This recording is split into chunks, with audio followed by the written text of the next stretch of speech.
Et bonjour, ça fait longtemps que j'avais pas fait une vidéo, alors c'est pour aujourd'hui. Il se trouve que j'ai reçu un mail ce matin de la part d'Internet BS qui m'a dit que j'avais deux noms de domaine qui allaient expirer et je me suis dit que ça faisait une vidéo parfaite pour mon audience. Donc voilà, on va aujourd'hui parler de vente de liens, ça va changer. Et une nouvelle fois, on va parler de nom de domaine vierge. Hop, je vais me mettre en diapo, je vais me mettre par ici. Donc je vais vous ouvrir mes comptes, je vais vous montrer les résultats d'un site lancé sur un nom de domaine vierge il y a un an, avec pour monétisation principale et même exclusive la vente de liens. Et puis je vais vous montrer ben voilà, ce que ça rapporte, ce que ça coûte. On va avoir des vrais chiffres et puis j'espère que ça va vous intéresser un maximum.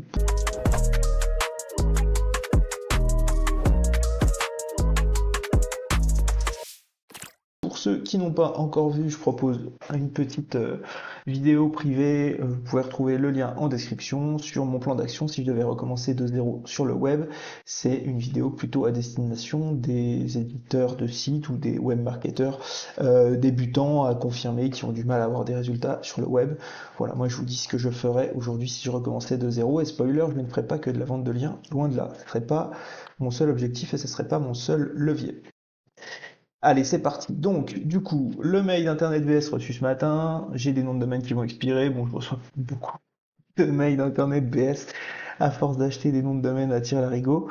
Et il se trouve que le deuxième cité dans ce mail est un nom de domaine qui a été utilisé pour de la vente de liens. Et donc, il y a un an aujourd'hui, qu'est-ce que ça a rapporté, qu'est-ce que ça a coûté? C'est parti. Alors, je reviens rapidement sur les noms de domaine vierges. Pourquoi faire? Je vous en ai déjà beaucoup parlé, hop, dans d'autres vidéos, mais globalement, moi j'adore ces noms de domaine parce que ça permet de repartir de zéro avec un nom de domaine de qualité. Ça va également permettre de tout construire soi-même et donc de ne pas être tributaire d'une antériorité et de facteurs que vous ne pouvez pas forcément maîtriser. Ça va permettre d'éviter les mauvaises surprises. Si ça ne marche pas sur un nom de domaine vierge, il y a 99% de chances que ça soit votre faute et pas la faute de, je sais pas, un lien, une manipulation antérieure, une 301, etc. Ça va aussi permettre de vraiment bien contrôler les coûts. Ça va être un peu l'objectif de cette vidéo, c'est de parler de ce que ça coûte finalement de lancer un nom de domaine vierge sur de la vente de liens. On pourrait le faire sur d'autres stratégies de monétisation. Ça marcherait aussi très bien sur de l'affiliation avec des EMD ou des semi-EMD. Ça pourrait très bien marcher aussi sur d'autres types de monétisation, notamment Discover. En étant un petit peu malin, on peut faire des super choses avec les noms de domaine vierge. Alors pas forcément dans des volumes d'affaires énormes tout de suite, on va en parler aussi de la temporalité, mais en termes de rentabilité, ça peut être très intéressant. Enfin, ça permet de choisir une thématique porteuse et même un sujet porteur en fonction de la monétisation.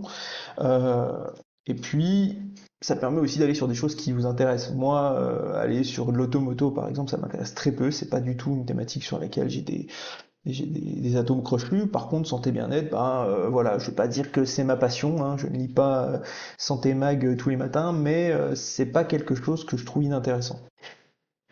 L'autre intérêt, c'est que quand on choisit sa thématique et donc son nom de domaine, eh ben, on va pouvoir choisir, enfin avoir un panel de possibilités assez important. Donc on va réfléchir aussi au choix de son nom de domaine en fonction d'éventuelles opportunités SEO qui se présentent. Et donc ça c'est tout bénef, c'était mon cas sur cette thématique santé bien-être. Pourquoi j'ai pris aussi cette thématique? Parce que globalement, elle parle à tout le monde et on peut faire des contenus sur beaucoup de mots-clés, en sachant aussi que c'est une thématique sur laquelle il n'est pas question de se substituer à un conseil médical ou à un professionnel de santé. On va beaucoup plus aller sur des choses, les petits mots du quotidien. On va pas aller sur des choses liées à des affections de longue durée ou à des choses graves. Non, on va aller sur des, sur des mots-clés relativement génériques et sur des affections qui ont plus tendance à ressembler à un petit bobo qui a un cancer, pour être très clair. L'autre intérêt de cette thématique, c'est que la monétisation est relativement aisée. On peut faire de la vente de liens, on peut faire de l'affiliation. Il y a tout un panel de produits très intéressants sur la santé, sur la bien-être, sur l'alimentation, sur lesquels on peut enfin, envoyer du trafic pour espérer récupérer une commission. Et puis sur la vente de liens, c'est difficile aujourd'hui pour je dirais pour des annonceurs un peu premium, que ce soit sur de la cosmétique, sur du bien-être, sur de l'alimentation, d'aller trouver des sites qui soient à la fois jolis, avec du vrai trafic, avec un nombre de liens externes pas déconnant par rapport au nombre d'articles, etc., etc. La config technique, vous allez voir, elle est très très compliquée. J'utilise un CMS que personne ne connaît qui s'appelle WordPress, avec un thème que personne ne connaît qui s'appelle Astra, avec un builder que personne ne connaît qui s'appelle Elementor. Moi, j'utilise ce cocon technique sur l'intégralité de mes sites, ou presque. J'estime que WordPress n'est pas un footprint, j'estime que Astra n'est pas un footprint non plus parce qu'il est abondamment utilisé. J'estime également qu'Elementor, qui est peut-être le builder le plus utilisé aujourd'hui sur WordPress, n'est pas également un footprint. Ça ne veut pas dire que tous mes sites se ressemblent, ça veut juste dire qu'avec cette base technique, je suis en capacité de créer des sites que j'estime être qualitatifs d'un point de vue design et aussi d'un point de vue expérience utilisateur. Un hébergeur type AutoSwitch, alors il y a quelques mois encore j'aurais mis AutoSwitch, mais les choses sont en train de changer. Moi je pense qu'AutoSwitch, pour faire une toute petite parenthèse, nous a énormément aidé, nous les éditeurs de sites, pendant des années avec un service maximal à un prix minimal. Et je pense que j'aurais continué sur AutoSwitch si on ne m'avait pas dit, malgré cette hausse de prix, j'aurais sans doute continué sur AutoSwitch si on ne m'avait pas dit. En plus, il faut migrer vos sites si vous voulez faire une seule offre pro, démerdez-vous pour migrer vos sites sur une seule offre. Ça, je trouve que c'est une blague énorme. Donc, un hébergeur type AutoSwitch, mais vous pouvez aller sur ce que vous voulez finalement, tant que ça tourne bien. La structure est très simple, j'ai une homepage que je vais faire avec le builder qui va vraiment être la vitrine de mon site, qui va être jolie. J'ai des pages catégories qui desservent les différents articles, et le niveau où vraiment je vais aller chercher, enfin faire du SEO, aller chercher du trafic, des mots-clés, etc., c'est le troisième niveau, ce sont mes articles. Le site est donc léger et rapide. Ce qui peut être un peu lourd en termes de temps de chargement sur la page d'accueil, c'est le recours à un builder qui est quand même relativement imposant comme Elementor, mais on peut tout à fait faire des choses légères avec cet outil. Et sur les pages de type catégorie ou article, je n'utilise pas Elementor, je n'utilise même pas Gutenberg, j'utilise le classique Editor. Et enfin, l'important finalement, est-ce que le look a une forte importance quand on lance le site? Non, l'important c'est que ça rank, que ça indexe d'abord, que ça se positionne et qu'ensuite ça nous apporte du trafic. Donc combien ça coûte sur 12 mois un site comme celui-ci? Alors, c'est une projection sur ce site-là, tous les sites ne coûtent pas ça, il y en a certains qui coûtent plus cher, d'autres moins cher. Au global, on est plutôt aux alentours des 400 € sur un an, sur un nom de domaine vierge. Celui-ci est un peu plus cher pour la bonne et simple raison que j'ai délégué. Donc, je reviens sur les lignes qui sont ici. Les coûts en euros à l'année, c'est-à-dire que même en année 2, je vais continuer à payer ça. J'ai l'hébergement et le nom de domaine, une vingtaine d'euros par an. J'ai un thème premium, moi j'avais dit Mutu, puisqu'en fait j'ai une licence Astra qui va me permettre d'être utilisée sur un grand nombre de sites. J'ai une banque d'images premium mutualisée également, donc c'est-à-dire qu'elle va pas me servir que pour ce site, hein. C'est pour ça que j'estime qu'elle va me coûter une quinzaine d'euros par an sur ce site-là, mais bien sûr ces coûts euh, sont éparpillés, sont divisés sur un grand nombre de sites. Et j'ai une délégation. Alors la délégation, c'est l'utilisation d'une assistante virtuelle en offshore qui va m'aider à raison de quelques heures ou plus par jour. Et moi j'estime que sur ce site en particulier, elle va passer environ 3 heures par mois, et que le coût de ces 3 heures par mois à l'année se situe quelque part entre 120 et 200 euros, donc j'ai mis 150 euros. Voilà. L'année du lancement, on a des coûts supplémentaires puisque c'est une année où on va beaucoup avancer d'argent. On va être sur les 6 premiers mois, on est toujours en déficit. En tout cas pour moi, c'est dans mon process, c'est pas possible autrement parce que je vais devoir créer beaucoup de contenu. Donc les contenus vont être générés par une IA, améliorés avec une autre, etc. Ça a un coût. Ici, pour à peu près 130 ou 140 articles, il faut compter 95 euros. Alors on peut être un peu au-dessus, un peu en dessous, mais si on compte grosso modo entre 80 centimes et 1,20 € par contenu, tout compris, c'est-à-dire le contenu est généré, le contenu est amélioré, il y a une image premium, voire 2 images premium, le contenu est relu, le contenu est intégré. C'est à peu près ça le coût. Et puis bien sûr, le plus gros coût qui représente en général à peu près la moitié, voire 2 tiers d'un lancement de site sur un nom de domaine vierge, c'est la création des backlinks. Donc dans mon cas, 276 euros pour ce site, soit à peu près la moitié, hein, ici des 561 € investis. Combien de temps? Puisque en fait, c'est une notion qu'on oublie souvent en termes d'édition de site. On dit, bah voilà, il m'a coûté que 500 euros et aujourd'hui, il m'en rapporte 300 euros par mois. Ah oui, c'est sûr, mais si on a passé 25 jours à travailler le site, à raison voilà, d'un ticket vraiment minimal en freelance aujourd'hui de 200 euros par jour, hein, c'est qu'on doit se faire payer vraiment au ras des pâquerettes pour espérer survivre, bah, c'est un site qui a coûté 500 euros plus 5000 euros. Donc, dans mon cas, j'essaye autant que possible de limiter cette durée. Sur ce site-là, on passe 2h30 à lancer le site. Ça peut paraître très peu, mais en fait, il s'agit d'une duplication d'un modèle existant et après, je modifie le logo, je modifie les couleurs, etc. Il y a 3h30 à peu près sur la stratégie de mots-clés. Donc, au départ du site, je vais chercher énormément de mots-clés, je vais faire un grand Google Sheet avec plein d'idées et je vais pas y revenir tous les 3 mois pour ajouter des mots-clés. Ça n'a pas d'intérêt. J'essaye de travailler par lot pour gagner du temps. Donc, on va faire une recherche de mots-clés un peu exhaustive au début et puis après, cette recherche va nous servir pendant des mois. Et puis, il y a la recherche et l'achat de liens qui peut être très long en fonction des thématiques. Sur la santé, on trouve quand même beaucoup de spots. Donc là, je dépasse à peu près 3 heures, soit, on va se dire, une journée et demie, 9 heures, sur ce projet. Donc, je reviens, 561 euros et 9 heures.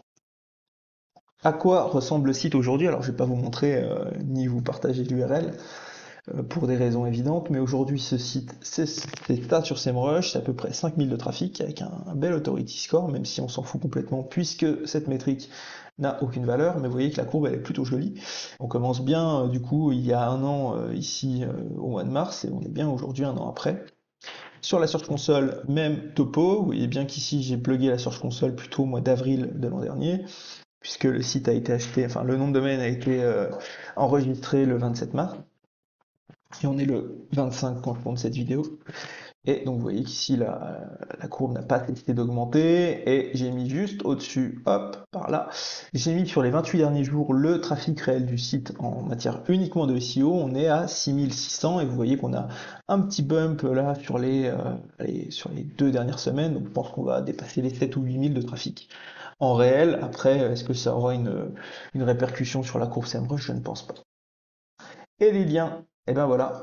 Voilà la tronche du site sur Majestic, donc un fort trust flow sur de la santé, c'est très bien. Peu de RD finalement, 63 RD. Par contre, une petite flamme qui n'est pas déconnante. On n'a pas que des liens de merde ici en bas à gauche, on a des liens plutôt qualitatifs. En tout cas, je dirais, on a une flamme qui laisse à penser que le site est pas trop mal en termes d'autorité.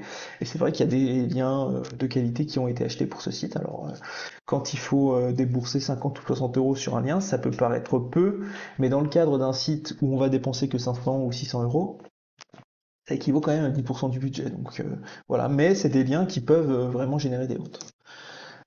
La suite, bien sûr, c'est ce que ça rapporte. Alors, moi, en général, sur les sites lancés sur des noms de domaine vierges, on va pas faire des ventes au bout de 2-3 mois, ça n'existe pas. Il faut que la courbe de trafic augmente, ça prend du temps, il faut faire des backlinks. Bien sûr, on fait pas 50 backlinks d'un coup, bien sûr, on fait pas 50 contenus d'un coup le premier mois, et puis 3 contenus par mois, pas du tout. Je suis plutôt dans une optique de 2-3 articles par semaine et de garder cette logique-là jusqu'à ce que ça prenne.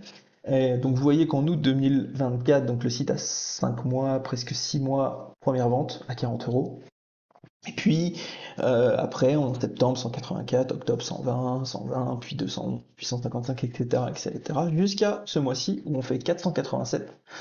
On peut avoir l'impression que le mois de mars est une espèce d'anomalie statistique, mais en fait, je reparlerai plus loin, c'est aussi lié à la date anniversaire du site. Enfin, en tout cas, selon moi, c'est quelque chose que j'observe sur plusieurs sites. J'y reviendrai plus tard. Mais bon, pour faire simple, sur les 8 mois du coup de vente de liens de ce site, donc il y a un an, il y a eu pour 1541 euros de vente avec 35 articles vendus. Donc vous voyez 170 articles publiés en tout et 35 articles vendus. Donc on garde une proportion de liens, enfin d'articles avec un lien externe autour de 20%. Donc il y a 80% je pense d'articles qui sont sans lien sur ce site qui reste tout à fait honorable. Et donc on est à une moyenne aujourd'hui qui avoisine les 200 euros par mois sur ce site. Les ventes par plateforme. Alors, ce qui est intéressant, c'est que sur cette thématique spécifiquement, j'ai une rentabilité plus forte sur d'autres plateformes que sur d'autres thématiques. En général, iReferrer est vraiment la plateforme qui apporte le plus de volume de vente. C'est toujours le cas, c'est aussi sur ce site celle qui apporte le plus de ventes. On fait 12 ventes sur iReferrer. Par contre, en termes de rentabilité par lien, on est beaucoup plus intéressé par les plateformes comme Paperclub ou Rocketlinks parce que les liens sont vendus plus cher. D'autant plus que là, c'est du net-net, hein, donc on voit les prix des liens une fois qu'ils rentrent dans ma poche. Alors que sur iReferrer, il faut mettre je crois que c'est 15% qu'il faut encore soustraire au prix du lien vendu. Donc finalement, des plateformes comme Paperclub ou Rocketlinks permettent vraiment de gagner un peu plus d'argent. Ce qu'on voit aussi, c'est que souvent sur la période, quand une plateforme ne vend pas du tout durant un mois, par exemple ici, le mois de janvier, aucune vente sur Paperclub, aucune vente sur Rocketlinks, une seule vente sur GetFluence, et ben iReferrer prend un peu le relais et je fais 3 ventes. Au mois de février, c'est l'inverse, aucune vente sur iReferrer, il y en a 3 sur Paperclub et il y en a 2 sur Rocketlinks. Ce qui fait que finalement on garde une espèce de régularité et si je n'étais pas inscrit voilà, en multiplateforme comme ça, c'est un site qui serait beaucoup beaucoup moins rentable. Et la suite. Alors la suite, c'est passé de 60 à 80, voire 100 RD, mais bon, ça va se faire une nouvelle fois sur un nombre de mois conséquent. Ce qui est intéressant maintenant, c'est que je peux réinvestir, puisque c'est un site qui a passé le seuil de rentabilité. Je pense que ça va me permettre aussi d'augmenter un peu mon prix de vente. De 55 à... Là, on est aux alentours de 45-50 euros. Je pense qu'on pourrait être un peu plus au-delà. Je pense que si on est à 60 euros, ça fait une hausse à peu près de 20% du prix du lien. C'est correct. Et ça devrait pas trop faire baisser les ventes. Voilà. On va garder un trafic autour des 5-6 k SEMrush. Finalement, c'est ça le plus difficile, hein. Augmenter les RD, ça ne tient qu'à acheter des liens, qu'à en faire, qu'à faire du ninja, etc., faire des échanges. Et garder le trafic, c'est le plus difficile. Est-ce que je lance des comptes sous sur ce site pour lui donner une autre vie, pour aller chercher du trafic ailleurs? Peut-être. Après, c'est pas quelque chose que j'aime faire, c'est pas quelque chose non plus sur lequel je suis expert. Donc, est-ce que je le fais, est-ce que je le fais pas? C'est une question qui se pose. Et puis, l'intérêt de ce nom de domaine, c'est qu'il n'a que un an, que ce n'est pas un expi, etc. Donc moi j'estime qu'il est plutôt encore euh, plein de vitalité, c'est le début de sa vie, et je peux encore espérer sur un an le travailler pour le faire atteindre des sommets. Alors, des sommets, bien sûr, à partir d'un nom de domaine vierge, on ne va pas atteindre les 3000 euros par mois de vente de liens, mais on peut atteindre les 5 ou 600 euros par mois sans grande difficulté. Par contre, ça va demander effectivement du travail, ça va demander effectivement des investissements en énergie et en argent. Parce que si aujourd'hui je le laisse tel quel, on va garder à peu près cette rentabilité autour des 200, 250 euros par mois. Alors peut-être un peu au-delà, pour une bonne raison, c'est parce que maintenant il a un an. Parce que oui, hop, et là, j'ôte ma tronche, parce qu'après un an, tout est plus facile. Un nom de domaine vierge, au départ, je le sens quand je le mets sur les plateformes, il n'attire pas les ventes tout de suite. Quand je le mets très tôt, comme ce nom de domaine en santé, au bout de 4-5 mois, c'est difficile de faire les premières ventes. Alors on va en faire une ou deux par mois, bon gré mal gré, mais on s'aperçoit qu'après 5 ou 6 mois, on débloque plus facilement un nombre de ventes supérieur. Et je m'aperçois aussi, par rapport à d'autres sites lancés eux aussi sur des noms de domaine vierges, qu'après un an, j'ai un petit effet de déblocage encore plus fort. Et j'ai l'impression que j'ai vécu ça finalement au mois de mars où je fais quasiment 500 euros avec ce site alors que je suis plutôt aux alentours des 200 euros les autres mois. J'ai l'impression qu'il y a un phénomène de déblocage une fois qu'on a un an. Je sais pas si c'est lié aux plateformes ou à la façon que les agences sont de regarder les sites, etc. Mais voilà, moi je m'aperçois qu'au bout d'un an, je vends plus. Donc après, dans un an ou dans 2 ans, qu'est-ce que je fais de ce site?